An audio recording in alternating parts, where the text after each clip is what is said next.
All right, we are back on Morning Line. It's our final segment with John Harris. He's with the Tennessee Firearms Association. We're on Facebook right now, going live at newschannel5.com and on the Plus. We've got some more calls here. Let's go to Arnold. Arnold, good morning. Yes, good morning. Hi, Arnold. Go ahead, sir. All right. I would like to know if there are any laws that regulate leaving a gun in an unlocked car. I was told there is no law against it, that you can leave it in your car. You don't have to secure the gun. You don't have to lock the car. Is that true? That's let me say this first. I have been doing this for 23 years, and our laws on firearms in Tennessee are a Band-Aid riddled mess. You've said that before. You've told me that. Yeah. Now, we do have a specific statute that addresses what I'll refer to as permitless vehicle transport. And what that means is, if you do not have a permit, you can carry a weapon, loaded or unloaded, in any vehicle you legally possess, with the exception of employer-provided vehicles. And that one statute, which is Tennessee Code Annotated 3917-1307E, says that if you get out of the vehicle, you have to secure the weapon in the vehicle. Now, that could be a locked safe storage box. It could be a console. It could be the trunk.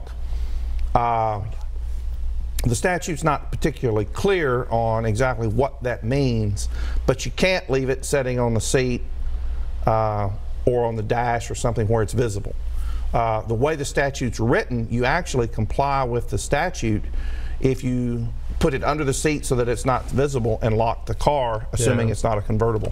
Now, Arnold may be asking that question in reference. Metro Police sends out a report every, I think, couple of weeks on car thefts. Yeah. And a bunch of car thefts are happening, by the way, with folks who leave their keys in the vehicle and unlocked. But also, there have been several cases where weapons have been stolen from vehicles. Oh, yeah, it happens. And, you know, and that's a shame. I don't know if they're in a box and the box is taken. And I just think that's where it comes down to responsible ownership and making sure. What do you do? I mean, do you take your guns in at night, or will you leave it secured in your vehicle? Or the only time that you'll ever catch me leaving a weapon in a vehicle is if I'm going into a place like a courthouse where I can't take it. Gotcha. Okay. Gotcha. Otherwise, the safest place for the weapon is with the owner. Yeah, in the house, in a safe or something like that, or wherever it is you keep it. TV studio. What about, there you go. There you go. What about gun stores? I'm just curious about that. There have been a lot of gun stores recently that have been hit. Are there certain rules where gun stores need to be a little more secure? I mean, obviously, I'm there. A lot of them have bars on the windows and everything, and yet they still get hit. And then, you know, it seems like these guys get in and out real quick, and they know exactly what they're after. And then some of the guns have been recovered in the use of crime. Yeah. What about that thought? You know, I've done stories on it, and the gun owners, these stores seem very responsible. They don't want to be hit, but people still find ways to break in. They do, just like jewelry stores, just like banks. That's right. You know, you're going to hit them if you want to try hard enough. Sooner or later, you'll succeed. Okay, and it happens. So, all right, let's go to Charlie. Good morning, Charlie. Are you there, Charlie, on one? Hey, Charlie. We'll come back to Charles. I think that's the plan there on that. Okay. Robert on 3. Robert, good morning. Hey, Robert, go ahead. I have a comment about locking your car with a gun in it. Sure. My wife was in the hospital in Memphis, and they have a no-carry permit in the hospital, and I left it in the parking lot in my locked vehicle. And the vehicle was broken in broad daylight, and they took everything out of the car that was valuable, including my gun. It's much safer for me to have that gun on my side as a legal, law-abiding carry citizen than to have left it in the car and now a criminal has it. I see his point there. I guess what you're saying is if you're going someplace and you know it's a no-gun zone, you have to leave the gun in the vehicle, which makes it susceptible to being stolen, and no one's going to steal it off your hip. That's true. Yeah. It's going to be harder. Oh, yeah, I know. I see his point there. But I mean, you know, by the same token, almost every patrol car that you see in any parking lot, if the officer's not in it, you can almost bet there are additional firearms in that vehicle somewhere. There have been cases where officers have had their vehicles vandalized and broken into. Now, a lot of times, those guns are always secure. I mean, I've seen those shotguns and stuff are locked in there, you know, but The ones in the trunk aren't necessarily. Not always, yeah. Let's go to Charlie. Hi, Charlie. Good morning, Nick. Good morning, Charlie. Go ahead, buddy. Okay, I just kind of listened to this thing on the gun law. Yes, sir. I think everybody should be able to have their own gun, but I remember back when I was growing up in the hills, we had people that carried the shotguns everywhere they went, up in Virginia. And I carried a shotgun down my paint bag for a long time, a sawed-off shotgun when I was a teenager. Sure. Oh, you would carry it with you wherever you went? Everywhere I went, I didn't carry the gun to school.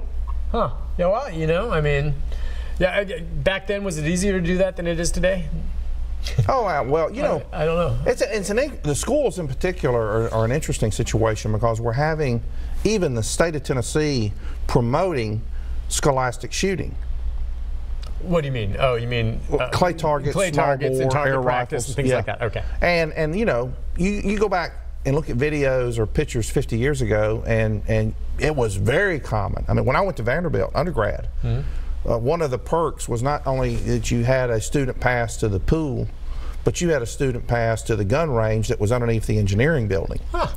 Really? And so you could walk across campus with, you know, middle of the day with your gun bag. Interesting. And go to the gun range, and it was nothing abnormal about it. And the whole idea too, though, is you were learning gun safety and responsibility doing those things, right?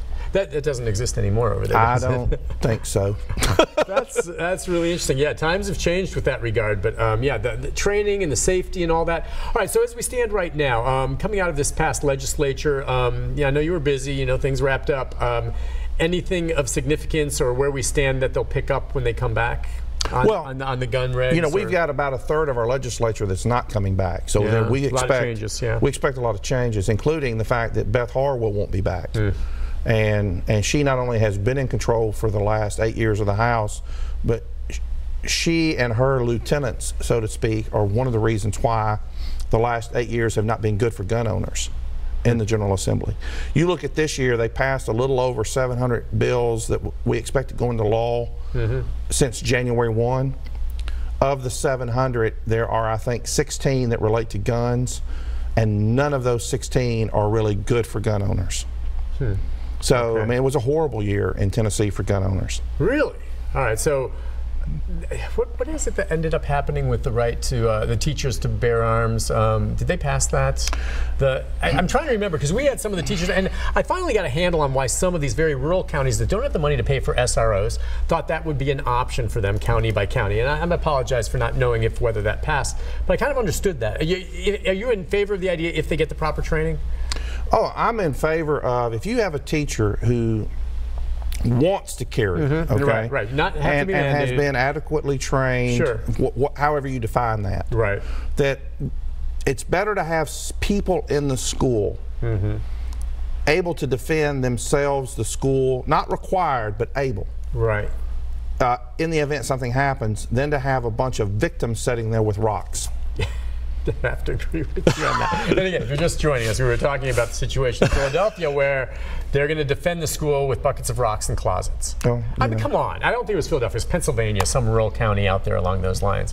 Well, clearly, this continues on this front. And a lot of the debate is healthy, at least to look at maybe improvements one way or the other, whether it's keeping the hands out of those who shouldn't have it, the guns out of the hands, or, you know, exploring the issue of what weapons are available and what aren't, which is where there's more of the debate, isn't there? Because I think everyone agrees we don't want the guns in the hands of, one, crooks for sure, and two, those who are so mentally unstable it's a danger. Well, and you know what you'll see, a big divide between gun control and gun rights advocates is using Waffle House. Yeah. Someone legally possessing a weapon in there as a patron or as an employee might have saved. You might not have saved everybody. But you may not have had as many deaths. But and you're right, and we see that. But it turns out someone who happened not to be armed did do exactly what you said. Yes, yes. Thanks to his actions and right time, right place, and the movement, and he was brave enough to do it. He didn't have a gun. There can be a lot of reasons why that occurs. And the gun rights advocates get really, I don't know, frustrated is the right word, but you hear the same left that argues for gun control so often argues if it saves one life in any other context. You know? Yeah. Well, if one of those patrons or the cook had a gun and was able to shoot when the guy came in, Yeah. we might have saved 4 lives and 2 injuries. Right. Yeah. But that, you know, the save 1 life rule doesn't work if the tool is the gun for the progressive lift. Yeah. Back and forth. John, listen, thank you for coming Thank on. you. I appreciate you. You're always very honest with your opinions, and you're tolerant of different views along those lines, even though we know exactly where you come. I've always respected you from that regard. I really have. You know your stuff. Thank you for coming on. We'll see you again soon, all right? Anytime. All right, he's a busy guy. I know that. Look, we'll take a break. Come back. We'll have a programming note about tomorrow right after this. Stay with us.